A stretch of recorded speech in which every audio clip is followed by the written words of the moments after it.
verdade. Então eu vou pedir aqui pro Lobão contar um pouquinho da história dele, né? Se você quiser começar de cara explicando qual é a sua relação com Exu. Eu adoro falar sobre isso. Olha só, eu queria dizer para vocês que eu estou lendo, eu estava falando com o Alex agora, calhou de eu receber um livro. Ontem, o Matinas Suzuki estava no avião, indo para Porto Alegre, aí encontrei com o Matinas, um amigo nosso, Paraná, você está fazendo o quê? Ah, não estou mais fazendo isso. Aí me deu um livro. E esse livro tinha várias resenhas, né? Uma delas era sobre uma neuropsiquiatra americana que era bipolar e fez um ensaio sobre a criatividade literária em conexão com a epilepsia do lobo temporal e a bipolaridade. Bom, eu tive as duas, né? Aí eu falei, pô, isso me interessa muito. E dentre várias coisas, dentre várias características, começou a analisar o Dostoiévski, por exemplo. Então, eu acho que dentro das características que são inúmeras, que eu não vou querer também me deter em relação a isso, eu acho que o que está mais interessante para a gente começar aqui seria o contato com o sagrado. E isso de uma maneira praticamente física, né? E quando eu olhei aquilo, eu percebi que minha vida inteira, ela de uma forma ou de outra, ela teve um impacto enorme com fenômenos metafísicos. Eu sempre tive um pavor incrível da morte. Eu sempre achei a morte uma grande injustiça, querendo procurar algum sentido naquilo.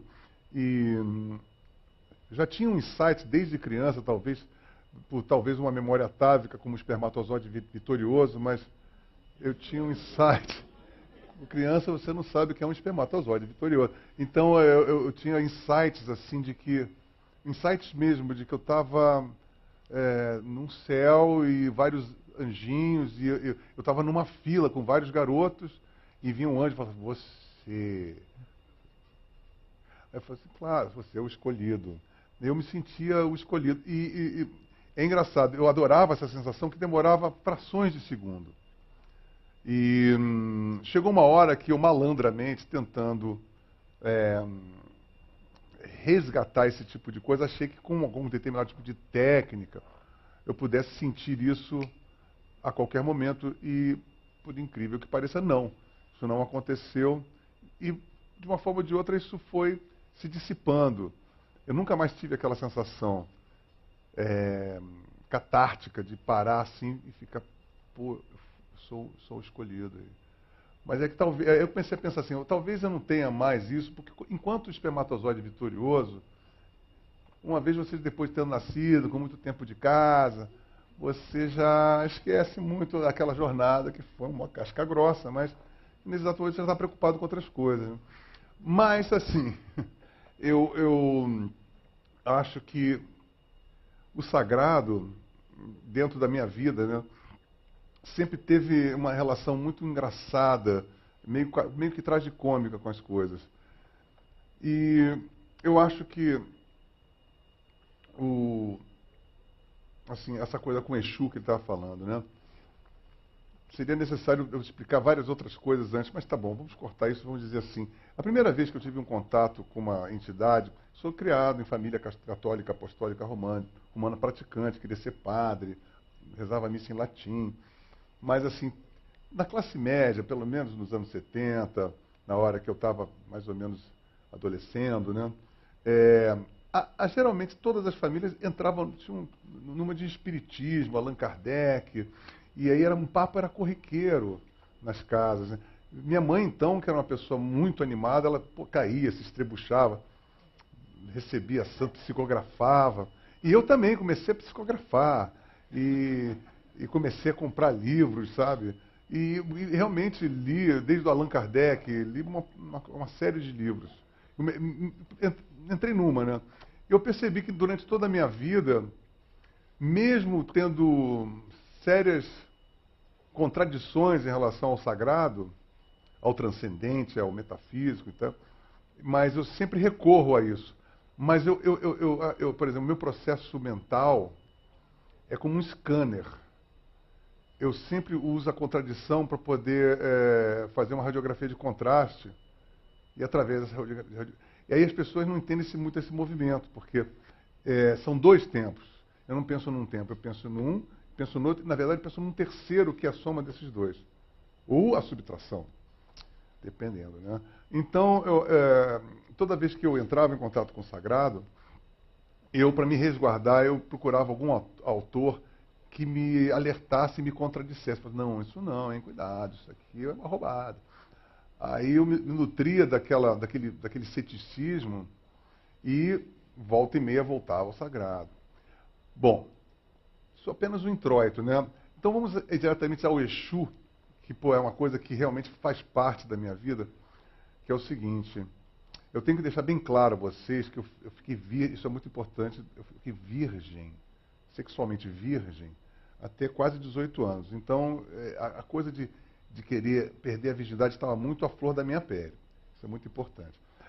Minha mãe, com essa coisa de espiritismo, você foi pegando cada vez mais pesado, foi da Umbanda para o Candomblé, etc. e tal. E aí a gente foi numa gira. E aí baixou uma entidade que era uma pombagira. Eu fiquei apaixonado pela pombagira, eu queria casar com a pombagira. Pô, batia punheta com a pombagira. Essa pombagira é sensacional. E a partir daquele momento, eu tinha o quê? 11, 12 anos, né? E eu estava confuso, e como eu tinha poucas oportunidades de jogar bola, ir para fora, para a rua, eu ficava muito em casa, ficava dentro do meu quarto, que todos os livros da minha mãe estavam lá. E aí comecei a ler algumas coisas como Umbanda no Brasil, fiquei muito impressionado. Aí, junto com Jacques Monod, que tinha uma equipe laureada no negócio do DNA, né, o Acaso e Necessidade. E um livro que eu tinha ganho de um primo meu mais velho, que chamou Além do Bem e do Mal. E aí, juntando a essas informações, assim, que na cabeça de um garoto de 12 anos ia fazer uma grande salada, essa coisa de agir, de não agir, eu virei um curioso, virei um cambono, né? Eu virei um cambono de gira, de candomblé. Eu ia todas as sextas-feiras para um centro, e o centro que baixava o Tranca-Rua. Eu era fã do Tranca-Rua, não sei porquê. Aí engraçado que eu ficava na fila, porque tem aquela fila. Eu ficava, me cura disso, faz um trabalho para aquilo, porque Exu é meio assim, né? Joga nas duas, né?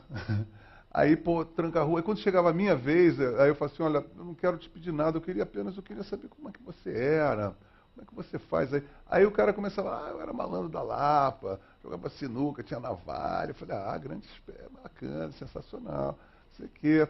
Fui ficando amigo, pelo menos achando que estava ficando amigo. Quer dizer, eu acho que sou amigo do Tranca-Rua, de qualquer maneira. Azar dos fatos, já diria o Nelson Rodrigues. Então estou lá muito envolvido no Tranca-Rua. Numa determinada gira, uma sexta-feira dessas, disseram que tinha uma entidade que era o dono do cemitério, que ia baixar, e biriri, biriri, etc e tal. Aí baixou Exu Caveira. Barra pesadíssima, o cara nem falava, porque eu falei assim, ele tá balbuciando, aí ele ficava com as mãos assim, falei, ele tá querendo dizer, ele não diz nada não, ele fica assim com muita raiva, ele tem muita raiva. Eu falei assim, mas por que ele tem muita raiva? Ele é o dono do cemitério poderoso. Isso é um capeta, rapaz, isso aqui é muito poderoso. E eu que estava lendo Além do Bem e do Mal, quis relativizar aquilo. Fiquei fascinado.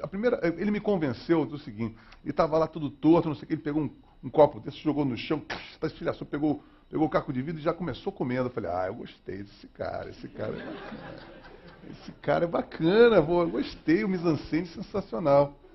E fiquei com essa coisa do Tranca-Rua e do Exu Caveira. Mas o Exu Caveira, com todo esse contexto desses livros que eu estava dizendo para vocês, me fizeram a elaborar uma determinada liturgia na minha casa, que eu falei assim, esse negócio de centro é uma coisa meio pública demais, eu vou fazer uma entrevista com o Exu Caveira no meu quarto, porque eu quero doar ao Exu Caveira o meu ombro amigo, porque eu quero mostrar a ele que eu não estou aqui pedindo empreitadas, para ele sair fazendo trabalho para ninguém. Eu quero que ele fique descansado, que eu seja a primeira pessoa a dar um abrigo àquela alma. Independente dele ser bem, ali do bem e do mal, né? Na verdade, estava ali do bem e do mal, estava totalmente assim, né? Mas aí o que aconteceu? Aquela coisa, né? Eu cheguei em casa, pô, fiz do meu ar-condicionado, que tinha uma coisa, um altarzinho, pã, acendi umas velhinhas, fechei a cortina, tinha um cassetinho que eu botei Pink Floyd, um Pink Floyd antigão, que era uma coisa meio fantasmagórica, entendeu? E aí fiquei ajoelhado, falei assim, aí, Exu, pode descer, pode vir quente que eu estou fervendo. Porra, você vai ter maior afetuosidade, você pode ter aqui, pode descansar da gira, porque ninguém fica te escalifando, você fica sendo alugado. Pô, desce aí, rapaz. Assim, na maior, sem cerimônia, né? Bom. Aí tem um branco. Tem um branco, porque aí eu não me lembro de mais nada. Aí eu acordo, deitado na minha cama, eu olho ao meu redor, está tudo despedaçado. As cortinas estavam rasgadas da parede, um cenário de desolação. Assim, todos os armários, as gavetas estavam todas jogadas para fora. A minha cadeira, que era mais ou menos assim, composta com essa madeira, despedaçada no chão. Um alcopring, sabe aquele alcopring de 90 graus? Estava rasgado ao meio, com álcool derramado ao chão. O cassete com o pobre Pink Floyd estava despedaçado no chão.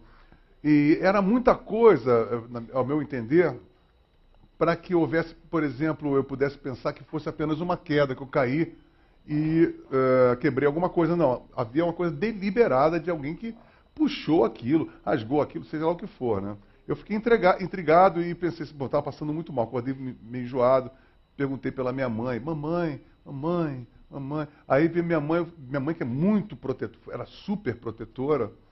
Falei, pô mãe, você que tá sempre aí, pô, segurando a minha onda, você não viu um barulho aí, porque parece que deve ter rolado um barulho no meu quarto, né? Ela falou, você toca bateria, a bateria tava... Pô, se você pode tomar barulho, pô, nem pensei que você tivesse algum problema. Mas aí quando ela viu o estado das coisas, eu fui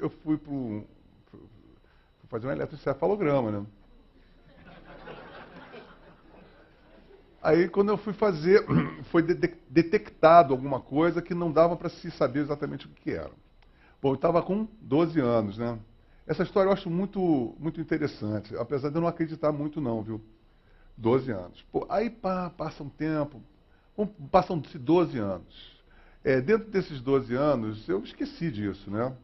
12 anos, esqueci isso, barará, estou lá na minha vida, já ingressei na minha vida profissional, estou lá, tive um casamento, já tinha saído do casamento, a vida está meio encrencada, pensei, pois deve ser meu inferno astral. Você sabe quando você está naquelas pinimbas, né? Falei, porra, isso aqui não está acontecendo. Sabe quando você começa, pô, isso aqui não está acontecendo, isso aqui não deu certo, etc e tal. Eu falei assim, eu vou a um centro espírita, vou voltar ao meu centro espírita, né? Eu fui num outro centro espírita, completamente, não tinha nada a ver com aquela época, né? Outra coisa. Na verdade, eu não fui num centro espírita, fui uma mulher que jogava búzios. Começou a jogar o búzio, não sei o quê. Eu falei assim, porra, o negócio tá sério aqui. Eu falei assim, o que foi? Pô, tem gente aqui que fez um trabalho aqui, pô, olha só. Tem 2 bodes sem cabeça, 30 galinhas, tudo despenado. Você, pô, neguinho tá com raiva de você, hein, meu amigo. Tinha feito um trabalho, segundo ele. Fiz um trabalho que mataram bode, não sei o que, segunda pessoa, né? Aí eu falei assim, mas então, por que era para eu morrer? Não, o trabalho é para você morrer. Aí foi jogando búzio. Mas, porra, você tá com a bola cheia lá em cima ou lá embaixo, né? Falei, o que aconteceu? Tem 2 caras assim. Primeiro tem um cara que... Ela começou a falar assim, ué, isso não acontece, Exu não rejeita trabalho. Exu é profissional, um mercenário da espiritualidade. E ela falou assim, porra, tem 2 caras aqui que estão segurando esse trabalho aqui. Eu falei, o que foi? Ó, chamaram para uma entidade chamada Tranca-Rua, conhece ele? Eu falei assim, já ouvi falar. Não aceitou. Disse que não queria fazer nada contigo. E agora, pior ainda, tem o dono do cemitério que falou que você não vai entrar lá de jeito nenhum, porque você... Eu falei assim, faz sentido. Eu falei, tudo bem, mas quem é que foi o safado que aceitou esse bode sem cabeça? Ele falou, foi o Zé Pilintra. Eu falei, ah, tá, o Zé Pilintra não estava fora do meu reino de socialização espiritual. Mas eu fiquei... Essa história eu conto sempre, porque eu acho uma coisa... Para mim, eu acho uma coisa... Assim, eu não consigo acreditar nisso, mas isso... eu não sei como explicar isso também, né? Eu não consigo explicar isso logicamente, né? Mas de uma forma ou de outra, depois, lendo Jung, eu sempre tentei decifrar esse episódio na minha vida. E até hoje nunca consegui. Mas eu comecei a tentar estudar arquétipos, para tentar ver uma relação lógica. Porque vocês pensem bem, eu com 12 anos, né? Tem uma relação amorosa, fica amorosa. Eu tava assim, pô, esses caras, eu gostei desses caras. Porque geralmente o cara que vai no centro espírita, vê um cara, uma entidade dessa, ele vai num espírito quase que utilitário, né? Eu tô precisando de um dinheiro, tô com dívida, meu marido tá me corneando, tem uma mulher, mata aquela mulher que é a filha da puta, aquelas coisas, né? Eu não tinha menor interesse nisso, eu estava com interesse, assim, eu queria saber da vida dos caras, eu queria, na verdade, saber, através desses caras, já que eles... Eu falei assim, como é que esses caras surgiram? E é engraçado, vocês pensem bem que os deuses, todos, na verdade, o Ayrton Senna daqui a pouco vai virar um deus. Por exemplo, Zeus, esses caras todos... O Zeus devia ser um cara fodão, né? Tipo Ronaldo Fenômeno, né? Naquela época, Baraná fazia a parada, aprontava, pô, morreu. Aí não veio ninguém mais parecido com o cara. Falei assim, pô, mas aquele cara resolvia pra gente, né? Não tem mais ninguém. Vamos pedir pro cara, né? Mesmo que ele não esteja aqui, eu acho que começou... O panteão das divindades começaram pelas pessoas extraordinárias. Eu acho isso mesmo, né? Então, por exemplo, esse tranca-rua era uma pessoa extraordinária, um malandro da Lapa, não sei o quê. Eu só não consegui detectar o Exu Caveira, que era uma entidade que até segunda ordem, pelo que eu saiba, eu não consegui saber o currículo vitae do Exu Caveira, né, a vida pregressa de Exu Caveira. Parece que ele brotou do nada. Ele teve um parto espontâneo por si próprio. Então, a partogênese, uma coisa assim. Mas eu acho que toda essa minha procura, eu pensando assim, bom, mesmo eu sendo ou não sendo epilético, e o epilético tem essa relação com o sagrado, né? E o que eu acho engraçado hoje em dia é que cada vez mais com o conhecimento moderno, a ciência vai se aproximando cada vez mais desses enigmas, né? E eu acho que nós estamos num momento muito propício para poder, não digo desvendar, sabe? Eu acho que é um pouco de pretensão nesse exato momento da nossa existência. Mas para poder aquilatar o que é aquele tipo de arquétipo, ou de símbolo, ou de mito, ou de Deus, ou de entidade, seja lá o que for, representa a nossa vida na nossa vida e interfere na nossa vida. Mas é uma coisa que aí que eu comecei a entender, mediante a um acordo tácito que você tem com você. A vítima e o algoz, por exemplo. Eu só aprendi isso com droga, por exemplo. Tomar uma droga, né? Assim, bebo. Você já viu que tem gente que bebe e fica super alegre, tem gente que bebe e fica super violenta?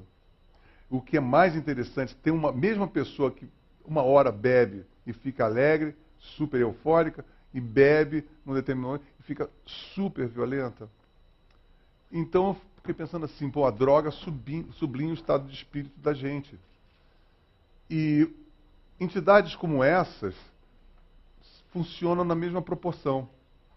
Se você começa a invocar esse tipo de energia, você vai se submeter a essa energia na medida que o seu estado de espírito seja cúmplice dessa energia. Então, por exemplo, né, no meu caso, eu fui muito gente fina, inclusive, ingenuamente, parece-me, né, que eu fiz uma aliança com o Exu Caveira e o Tranca-Rua. Por sinal, quando eu fui a Salvador, há uns anos atrás, a primeira coisa que eu fiz foi comprar uma estátua do Tranca e do Caveira. Lá, e até hoje eu tenho isso, né? E eu acho que, assim, de uma forma ou de outra, você sendo um agnóstico, sendo um cético, você sendo uma pessoa iniciada, seja lá o que for, eu acho que todos esses aspectos da nossa vida, eles têm que ser vivenciados. E eu acho que é o mais difícil isso por dois motivos. Ou a gente fica muito cético e se bloqueia e não consegue interagir pelo próprio ceticismo, ou ao contrário, você fica ou por carências, ou por fragilidades, ou por vulnerabilidade, você pode se entregar profundamente àquilo e se acabar se perdendo. Então, aquele famoso caminho do meio. Eu acho que, assim, para você poder lidar com esse tipo de força, com esse tipo de energia, você tem que estar muito equilibrado. E, para mim, ao meu entender, não, você tem que estar muito... Se estiver necessitado, que não peça a ninguém, entendeu? Assim, eu acho que, pô, entidade é feito para... Assim, é a mesma coisa, se você bebe só socialmente. Assim, pô, vou centro espírita, pô, mas eu só falo socialmente com as minhas entidades. Eu não vou ficar, pô, alugando a orelha da entidade. Aí faz uma parada para mim, não. Quem vai fazer sou eu, não é verdade? Eu acho que esse é que é o grande...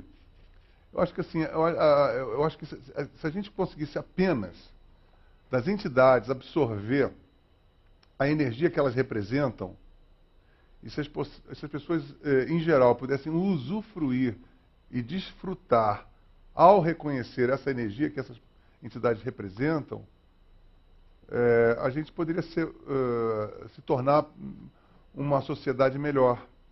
Mesmo porque a gente ia ter uma relação com o sobrenatural ou com o medo da própria morte de uma maneira mais desapegada e, por isso mesmo, mais generosa.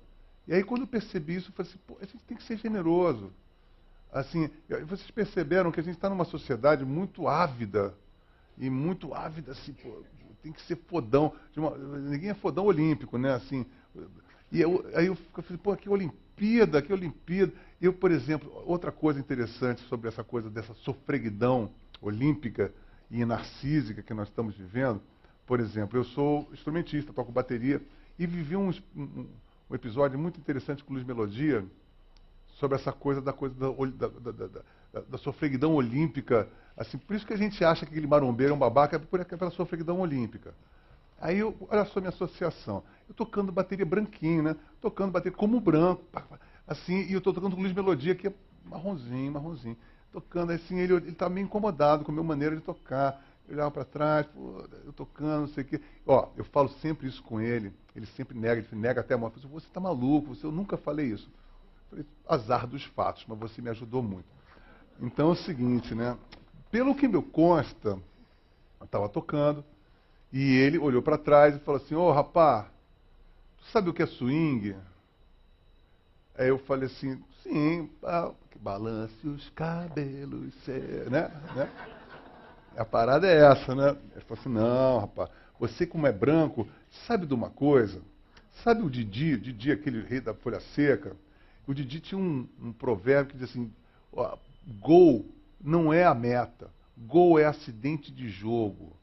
Porque está todo mundo aqui querendo defender o seu. Tá entendendo? Quando sai um é porque falhou alguém. Falei, pô, essa bacana, né? Aí ele pega essa parada, o Luiz Melodia, e fala assim, ó, sexo pro negão é acidente de jogo, rapaz. A gente fica bulinando, e a parada vai acontecendo, tá entendendo? Porque a gente não tem um compromisso com o horário, tá entendendo? Que o branquinho essa coisa olímpica, sexual olímpica que nós temos.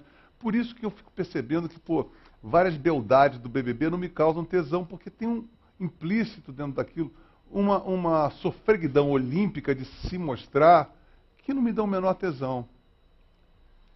E aí eu entendi o que o cara quis dizer. A meta, às vezes, é você não ficar obcecado por alcançar essa meta. E deixar que essa... E outra coisa, eu acho que a grande sacada, é que ele poderia me ter dito outra coisa. A vida e a felicidade, ela não está lá. Você tem que desfrutar a vida agora. Porque o sexo assim é porque você vai querer um resultado que não está dentro de você, nem está dentro do seu tempo, né? Enquanto que o cara falou, ele falou assim, olha, eu estou usufruindo, sorvendo esse momento, e esse momento é a minha felicidade. Por isso que eu sou para trás. E você é para frente. Porque você está com pressa de chegar a algum lugar. Eu não estou com pressa de chegar em lugar nenhum. Falei, viva o swing, aí, essa bacana, né? E isso tem muito a ver com toda a nossa cosmogonia em relação à nossa expectativa. A gente tem duas expectativas. A gente tem essa cafonice olímpica em querer trepar da melhor maneira, tem que ter um botox muito especial para poder estender a nossa paldurecência. E, caso não dê tempo, a gente também começa a se apegar a artefatos espirituais para poder, logo, ao desencarnar, você já ter um botox espiritual, né? Para poder chegar e dizer, olha assim, pô, não, eu vou morrer, mas lá estarei, lá todo faceiro, lépido e fagueiro. Então, vocês perceberam que, de uma forma ou de outra, dentro da própria... existe uma falta, não digo generosidade, mas a falta de bom gosto. Porque você pensa bem, tanto a sofreguidão sexual, atrelado ao narcisismo, atrelado às velas de promessa que são colocadas. Eu acho que eu vou repetir uma coisa que eu acho muito importante, talvez eu tenha falado isso na outra palestra, sobre o Cioran e sobre a religião, né? Que ele fala que a religião é uma forma de procurar o enlevo da alma através do mal-estar. Agora, eu que fui muito religioso, eu que fui muito católico, eu queria ser padre, mas eu confesso a vocês que toda vez que eu ia à igreja, por mais que eu me sentisse enlevado, chato pra caralho, né? Vamos combinar. Fala, Domini está com o Espírito. Amém.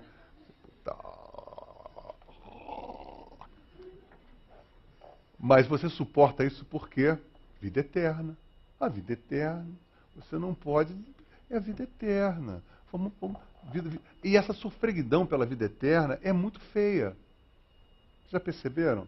É tão feia como querer botar um botox indevido. Vocês já perceberam que o botox envelhece muito mais?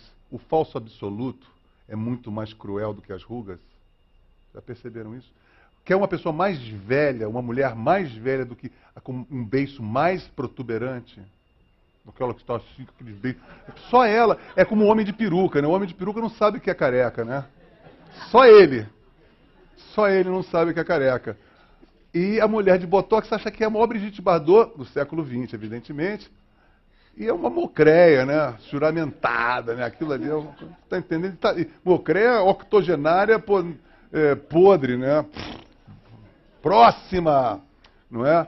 E a crente que é gostosona. Agora, o que isso tem a ver com uma coisa com a outra? É a avidez e a falta de generosidade das pessoas passarem para o outro. Ou passarem para si mesmo, coisas que eu, por exemplo, estando mais velho agora, eu penso assim, pô, mas espera aí, que legal isso aqui. Que sociedade é essa que está me fazendo? Que agora que está ficando legal, vão deixar que a gente está ficando ultrapassado para um débil mental de 10 anos. Pô, esse cara tem que viver pelo menos o que eu vivi para ficar tão legal quanto eu. Mas ninguém pensa assim. Todo mundo acha, pô, sou ultrapassado, eu tenho que dar mais 10 trepadas, senão eu vou estar fora do ranking. Tudo é ranking, tudo são quem é os 10 melhores, os 5 piores, as 10 mais, quem é mais vestida, quem é mal vestido. Vocês não acham? E isso, dentro do setor espiritual, é a mesma coisa, vocês perceberam? E uma outra coisa, quer dizer, baseado nisso tudo, eu estava muito confuso em relação a isso, e que há uns 10 anos atrás eu estava querendo ser monge budista. Né? Eu já quis ser rabino, já quis ser sufi, tá? Quis ser padre. E que dizem que nesse livro sobre epilepsia do lobo temporal que eu estou lendo, que é uma característica do bipolar e do epilético de engendrar uma metafísica no seu dia a dia. Né? Você vê tudo com cores quase que bíblicas, né? Você é muito exagerado, você às vezes dá vários chiliques, mas tudo isso porque você tem um contato com o transcendente em que a normalidade não capta. E o que é mais interessante, eu enquanto epilético, fiquei muito frustrado porque a gente simula a crise, né? Só para saber a quantas anda a sua epilepsia, né? Tanto por segurança, para não cair na rua, como também para se assegurar que você continua sendo muito legal, porque, pô, a epilepsia dá uma onda, né? Você tem umas convulsões, você acorda, pô, eu fiquei com uma certa saudade. E também não só a saudade da crise em si, mas eu fiquei sem saber o que fazer. Quer dizer, e aí nesse livro, eles dizem que o epilético, aí ele falou, graças a Deus Dostoiévski não tinha lítio, né? Porque senão ele não escreveria o que ele escreveu. E dizendo uma coisa também interessante, ele falando sobre a hipergrafia dessas pessoas, do contato com o sagrado, que o epilético sempre teve, né? O contato com o sagrado. E através desse contato com o sagrado, há uma verborrágia natural, que se transforma numa vontade incontrolável de escrever, ou para se autoexplicar. Não é para você ganhar um best-seller de livro de autoajuda, mas você quer escrever para se livrar daquilo, ou para explicar para alguém, ou alguma coisa funcional. Eu comecei a escrever, por exemplo, por causa da minha mãe, que eu tive nefrose, que foi uma doença muito grave na minha vida, uma doença que não tinha cura, até eu ser curado. E eu era o xodó da clínica do Dr. Rinaldo Delamare, que era um grande pediatra, né? E pô, até hoje tem as pessoas que conhecem. Eu tinha um retrato lá na clínica, assim, porque eu fui a primeira pessoa a ser curada lá de nefrose. E esse Dr. Rinaldo Delamare falou assim, olha, eu não tenho nada a ver com isso, foi sua mãe dando teu remédio milimetricamente nas horas, estoicamente, que te salvou a vida. Que é uma carga, né? É um karma violento.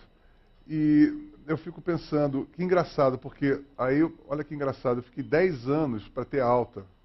12 anos para ter alta. Não, eu fiquei com 10 anos, com 12 anos eu tive alta da nefrose, imediatamente ingressei na epilepsia.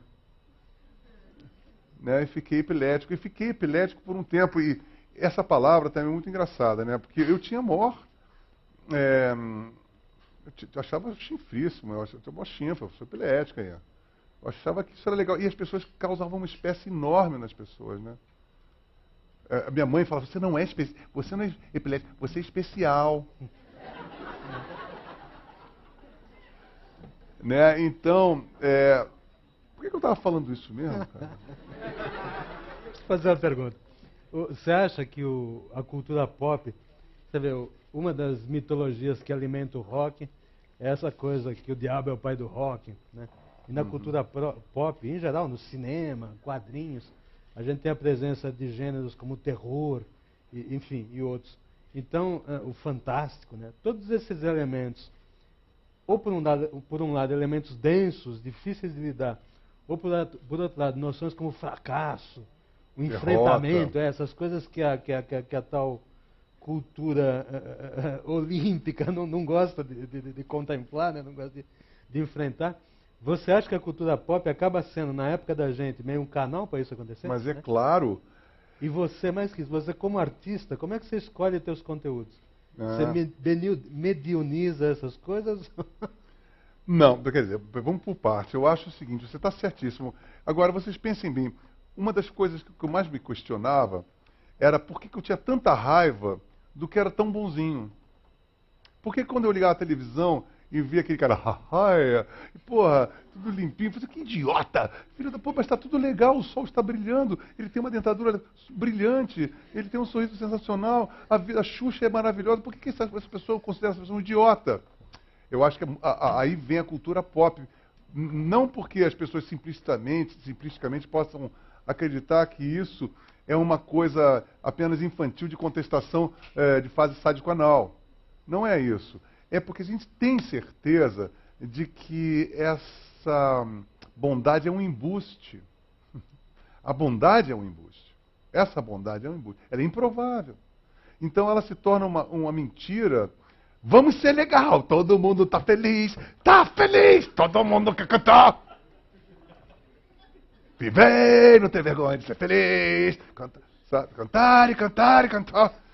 Então, assim, a gente sabe que isso não acontece e sabe que esse tipo de manifestação, antes de qualquer coisa, ela é uma ditadura.